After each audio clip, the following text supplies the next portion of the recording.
July 28, 1420. St. Vitus Cathedral in Prague becomes the stage for a bizarre event. Sigismund of Luxembourg, in a rush and without all the formalities, has himself crowned King of Bohemia. Not that he lacks the right to the crown. On the contrary, he is the only legitimate heir.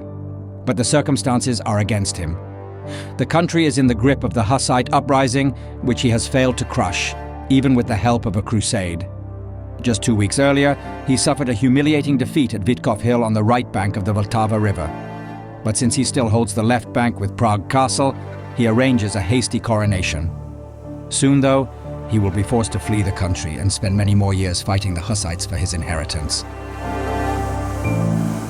And yet the Bohemian crown was supposed to be the highlight of his eventful life, a life during which he earned a reputation abroad as one of the most important European rulers of his time.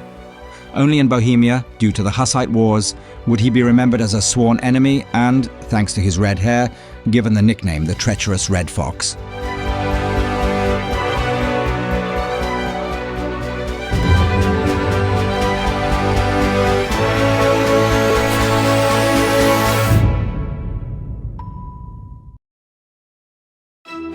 Sigismund was born in 1368 as the second son of the Holy Roman Emperor Charles IV of Luxembourg and his last wife, Elizabeth of Pomerania. From his mother, he inherited a strong physical build, and from his father, intellect and diplomatic cunning. Charles had carefully paved the way for his firstborn son, Wenceslas, having him crowned King of Bohemia and King of the Romans while still alive.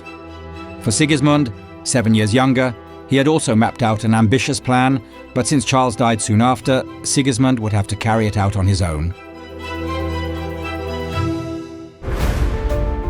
At the age of 10, Sigismund is sent to Buda, where his father has arranged a marriage for him with the Hungarian Princess Mary, with hopes that he might claim not only the Hungarian throne, but also the Polish one.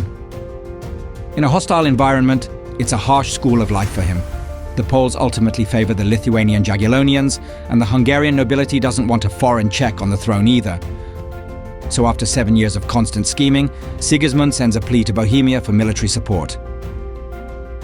Only the campaign led by his Luxembourg relatives, his brother Wenceslas and cousin Jobst of Moravia, finally secures him the promised marriage to Mary. So in the end, at the age of 19, Sigismund is at least crowned King of Hungary at the traditional coronation site in Székesfehérvár. Gaining power in Hungary, a vast country stretching to the Adriatic Sea, and most importantly maintaining it, would truly show what Sigismund was made of. In addition to his shrewd diplomacy and above-average intelligence, after all, he would speak 7 languages fluently. He also learns to cheat, bribe, and use the harshest intimidation tactics. His military skills, however, are less impressive.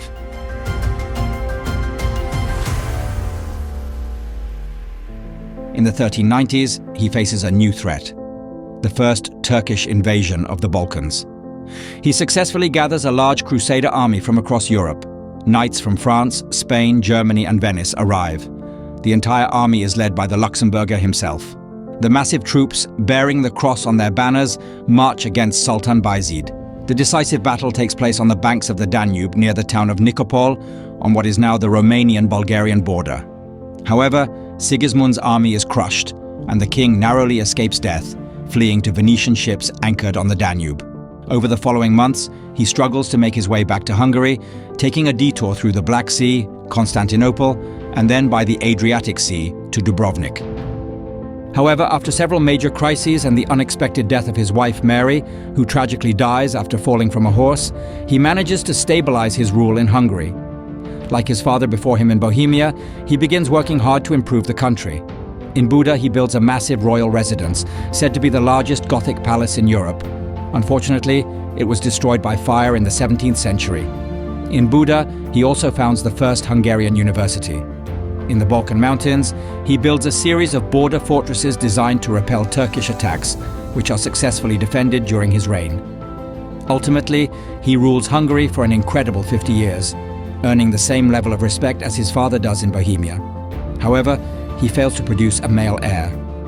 With his second wife, the Slovenian Countess Barbara of Celje, he has only one daughter, Elizabeth. But back to the early years of the 15th century. With his rule in Hungary secure, It's now time for expansion. Sigismund doesn't feel any sentimentality toward his family. In fact, he constantly undermines his brother, Wenceslas IV, in Bohemia, which isn't too difficult, as Wenceslas isn't a strong ruler. The peak of this came when Wenceslas lost the crown of Holy Roman Emperor due to his laziness and increasing alcoholism. In 1410, a new election was due and a bizarre situation arose. 3 Luxembourgs were vying for the throne: Wenceslas, who didn't want to give up power, his brother Sigismund, and their cousin Jobst of Moravia. The election was narrowly won by Jobst over Sigismund, but since Jobst died shortly thereafter, the new Holy Roman Emperor became 43-year-old Sigismund. And just like in Hungary, he immediately addressed the problems at hand. The biggest issue was the papal schism. For some time now, the Church has been under the rule of 3 popes, one in Rome, another in Avignon, and a third in Pisa.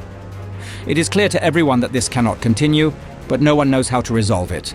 So it is a huge victory for Sigismund when in November 1414 he manages to convene all 3 factions for a council in the town of Constance with the goal of resolving this issue.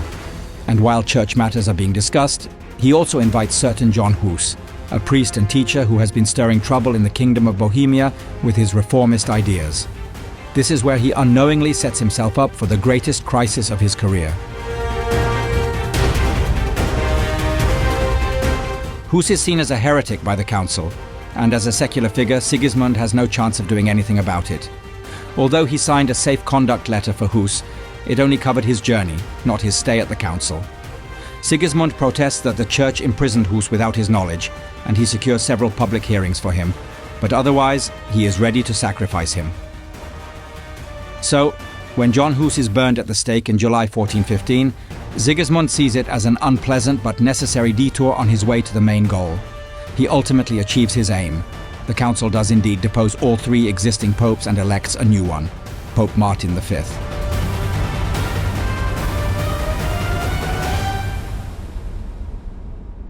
Sigismund is now undoubtedly a prominent figure in European politics. The only thing he's missing is the Bohemian crown. His path to it is cleared by the infertility of his brother, Wenceslas IV, who had no heirs. When he dies in 1419, Sigismund becomes his legitimate successor. However, he fails to officially take power because the supporters of the late John Hus and his reformist teachings seize control in Bohemia. Sigismund is seen as the man who sent Hus to the stake, and he is unwilling to make any religious concessions. Instead, he decides to conquer the country by force, and as we have already seen, he is not the strongest in that regard. So, with the blessing of the new pope, he proclaims a crusade, and in June 1420 besieges Prague with 30,000 soldiers. Even though the Crusaders have triple the strength, they can't win either at the Battle of Witkov or at the Battle of Vyšehrad, and the crusade falls apart amid arguments and also after a fire that engulfs its main camp. Although Sigismund gets himself hastily crowned King of Bohemia at Prague Castle, the rebellious kingdom doesn't accept this act. The following year, Sigismund organizes a second crusade, but his armies again find no answer to the feared wagon fortification of the Hussites. Their commander Jan Žižka defeats Sigismund in a series of battles near Kuttenberg, and the Luxembourg then resigns. He will support 3 more anti-Hussite crusades, but won't personally participate in them. For a full 14 years, he doesn't set foot in Bohemia at all. Years pass, war devastates not only Bohemia, but also neighboring countries where the Hussites conduct their raids. But Sigismund has no choice but to wait for an opportunity because he can't prevail militarily. That opportunity comes only after 1434, when the Hussites clash among themselves at the Battle of Lipany and the radical wing loses. Only then, at 68, can Sigismund of Luxembourg finally take power in his native country. But it's just a swan song. Even though he promises the Hussites all the religious freedoms they demand, he can't reconcile with the new order. His already poor reputation worsens further in September 1437 after the unnecessarily spectacular execution of the last defiant Hussite commander Jan Roháč. Finally, the old Luxembourg leaves hostile Prague and heads toward his beloved Hungary. But at the border, in Znojmo, old age catches up with him, and probably cancer too, because according to contemporaries, he was literally diminishing. He dies there in December 1437 at the blessed age of 69, as a man who became a hero for the Hungarians a respected ruler for the Germans and for the Czechs, for hundreds more years would remain just the treacherous Red Fox.